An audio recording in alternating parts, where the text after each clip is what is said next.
ನಾವಿವತ್ತು ಹೋಗಿದ್ದು ಚಾಮರಾಜನಗರ ಜಿಲ್ಲೆಯ ಯಳಂದೂರು ತಾಲೂಕಿನ ಕಿಸ್ತೂರು ಗ್ರಾಮಕ್ಕೆ. ಯಾಕಪ್ಪ ಅಂತ ಅಂದರೆ ನಾವು ದಿನ ಕೆಲಸಕ್ಕೆ ಹೋಗೋದೇ ಹೊನ್ನೂರು ಕಿಸ್ತೂರಿಗೆ.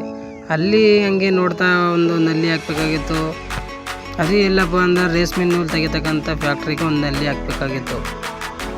ನೂಲನ್ನ ಹೇಗೆ ತಯಾರು ಮಾಡ್ತಾರೆ ಅನ್ನೋದನ್ನ ನೋಡೋಣ ಅಂತ ಒಳಗಡೆಗೆ ಎಂಟ್ರಿ ಕೊಟ್ಟರೆ ಇಲ್ಲೊಬ್ಬರು ಆ ತಾತ ಬಿಸಿ ನೀರಲ್ಲಿ ಗೂಡನ್ನ ಹಾಕಿ ಹಜ್ಜುತ್ತಿದ್ರು. ಹಂಗೆ ಅಲ್ಲಿ ಆಂಟಿರು ಎಲ್ಲ ಒಂದೊಂದೇ ನೂಲನ್ನ ರಾಟೆ ತೆಗಿತಾಯಿದ್ರು.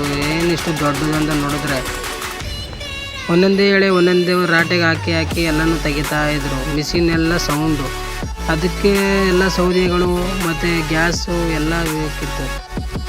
ಈ ಹೀಟರಲ್ಲಿ ಕಾಯಿಸ್ತಕ್ಕಂಥ ನೀರು. ಈ ಗೂಡನ್ನ ತೆಗಿಯೋಕ್ಕೆ ಪ್ಯೂರು ವಾಟ್ರ್ ಆಗಲ್ವಂತೆ. ಕೆರೆ ನೀರು, ಹೊಂಡ ನೀರು ಮತ್ತು ಡ್ಯಾಮ್ ನೀರೇ ಬೇಕಂತೆ.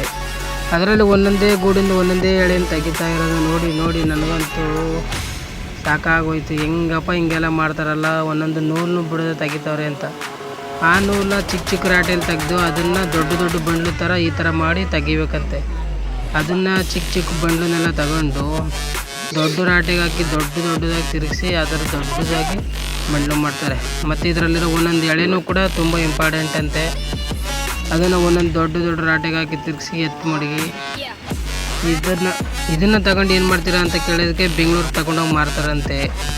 ಇದ್ರ ಸಂಪಾದನೆ ಕೇಳಿ ನಾನಂತೂ ದಂಕ ಆಗೋದೆ. ಅವ್ರ ಬಂಡವಾಳ ತೆಗ್ದೇ ಒಂದು ವಾರಕ್ಕೆ 50,000 ಸಂಪಾದನೆ ಮಾಡ್ತಾರಂತೆ. ಒಂದು ವಾರಕ್ಕೆ 50,000 ಸಂಪಾದನೆ ಮಾಡಿದ್ಮೇಲೆ ಇನ್ನು ಎಲ್ಲೋಗಿ ದುಡಿಬೇಕಾಗಿದ್ದು. ಅದಕ್ಕಿಂತ ಅದು ದೊಡ್ಡದು ಸಂಪಾದನೆ ಬೇಕಾಗಿಲ್ಲ. ಪ್ಯೂರು ರೇಷ್ಮೆ ನೂಲನ್ನ ನಾನಂತೂ ಸರಿಯಾಗಿ ನೋಡೇ ಇರಲಿಲ್ಲ ಇದುವರೆಗೂ. ಈ ಥರ ತೆಗಿದ್ರಿಂದ ಈಗಲೇ ಗೊತ್ತಾಗಿದ್ದು.